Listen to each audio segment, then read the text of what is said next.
मगाशी सन्माननीय राज्यमंत्री महोदयांनी खूप स्पष्टपणे या ठिकाणी काही बाबी सांगितलेल्या आहेत. त्यातच आपल्याही प्रश्नाचं उत्तर आहे. आपल्याला या ठिकाणी कल्पना आहे की 479 एवढी धर्मदाय रुग्णालये आहेत. आणि मग मागच्या काळात दोन प्रश्न निर्माण झाले की आपल्याकडनं सवलत घेतली म्हणजे काय. तर त्या संदर्भात मागच्या अधिवेशनात आपण कायद्यामध्ये सुधारणा करून सवलतीच्या संदर्भातली डेफिनेशन तयार केली. आतापर्यंत हे सगळे रुग्णालय हायकोर्टात असं सांगायचे की आम्ही सवलतच घेतलेली नाही. त्यामुळे काहींनी एक्सप्रेस सवलत घेतली होती, काहींनी इनडायरेक्ट सवलत घेतली होती. आता सवलतीची डेफिनेशन आपण तयार केली. त्या डेफिनेशन प्रमाणे आता जवळपास हे सगळे हॉस्पिटल जे आहेत हे आता आपल्या या धर्मदायच्या डेफिनेशन मध्ये ज्यांनी आपल्याला त्या खाटा द्यायच्या त्याच्या अंतर्गत ते आले. दुसरं आपण काय केलंय, पूर्वी हे लोक केवळ खर्च दाखवून द्यायचे, पण करायचे की नाही माहिती नाही, बेड्स कुठले उपलब्ध होते माहिती नाही, आपल्याच लोकांना खर्च केला असं दाखवायचे. आता आपण त्याचा एक डॅशबोर्ड तयार केला. डायनामिकली ज्याचा उल्लेख आता राज्यमंत्री महोदयांनी केला की जो आपला आरोग्य दूत आहे तो आपलं कोऑर्डिनेशन करतो. आता आपल्या डॅशबोर्डवर कुठल्या रुग्णालयामध्ये किती खाटा आहेत या संदर्भातली माहिती आपल्याला त्या ठिकाणी उपलब्ध असते आणि त्यानुसार आपण पुढची कारवाई करू शकतो. तिसरा प्रश्न याच्यामध्ये असा आला की मागे हे 10% वगैरे जो विषय आहे ना, याच्यात एक कोर्टाने निर्णय देऊन ठेवलेला आहे की त्यांच्या एकूण जो काही निधी असेल त्या निधीच्या 2%, म्हणजे 10% आता विषय तो तसा बाजूला राहिला, 2% त्यांनी धर्मदायचा निधी खर्च करायचा. त्यातही असं लक्षात आलेलं आहे की ते 2% खर्च करताना राज्यमंत्री महोदयांनीच ते लक्षात आणून दिलं की काही बिलं लावून टाकतात, म्हणजे ते 2% संपल्यात असं सांगतात. आणि म्हणून आता त्याही संदर्भात आपण हे जे सगळे रेट्स तयार केलेले आहेत या रेट्स अनुसारच त्यांना ते लावावं लागेल.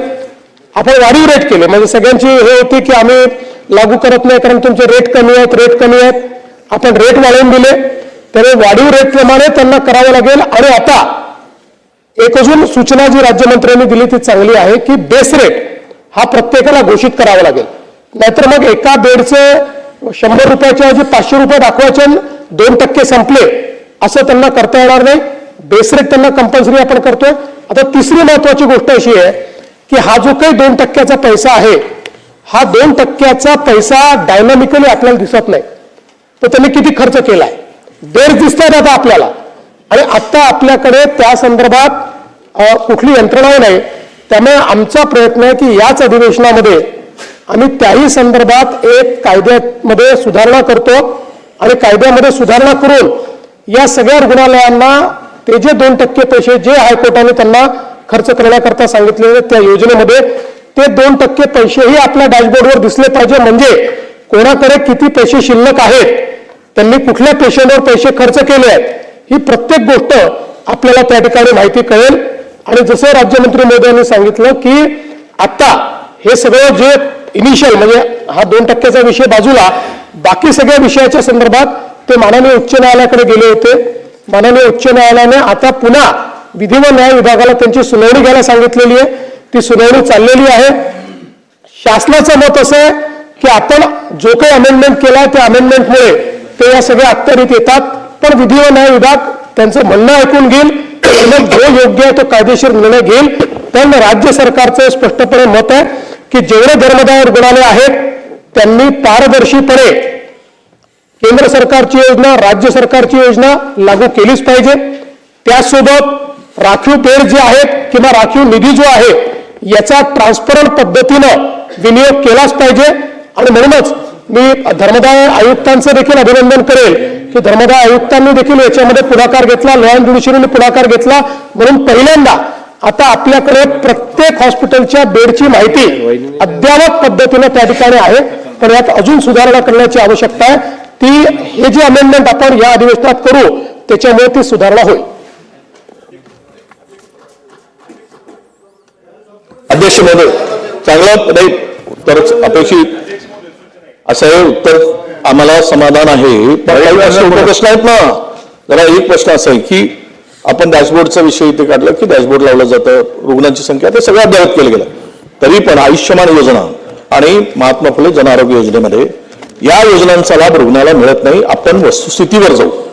माननीय मुख्यमंत्र्यांना माझी विनंती आहे की ज्या वेळेस रुग्ण जातात रुग्णालयात, मी आपल्याला सांगतो ते सगळं लावलेलं आहे, पण मी काल माननीय मुख्यमंत्री महोदय आम्ही पत्र देऊ चंद्रपूर जिल्ह्यातील या योजनेअंतर्गत असलेल्या हॉस्पिटलनी किती रुग्णांची सेवा केली त्याच्या रुग्णांच्या नावासकट, कारण माझ्याकडे तक्रार आली होती त्यामुळे ते पत्र दिलं.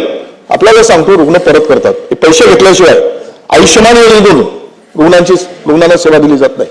म्हणून आपण यावर काहीतरी, खरं आपण हे सगळं व्यवस्थित केलेलं आहे पण ते खाली इम्प्लिमेंट होत नाही आहे, यावर काहीतरी कडक उपाययोजना केली पाहिजे आणि त्या रुग्णाला लाभ मिळाला पाहिजेत अशी आमची अपेक्षा.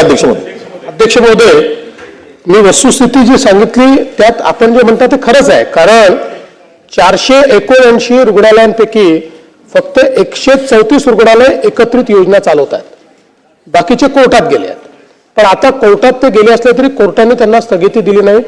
सुनावणी करतात, त्यांचं म्हणणं ऐकून घेण्याकरता आपल्याकडेच पाठवलंय. आणि शासनाचं हे मत पक्क आहे की मागच्या अधिवेशनात आपण अमेंडमेंट केल्यानंतर, अमेंडमेंट जोपर्यंत नव्हती तोपर्यंत त्यांना कायदेशीर अधिकार होता.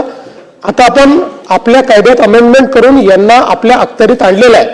त्यामुळे शासनाचं मत पक्क आहे की आपल्या अखत्यारीत यांना या योजना कंपल्सरीली चालवाव्याच लागतील.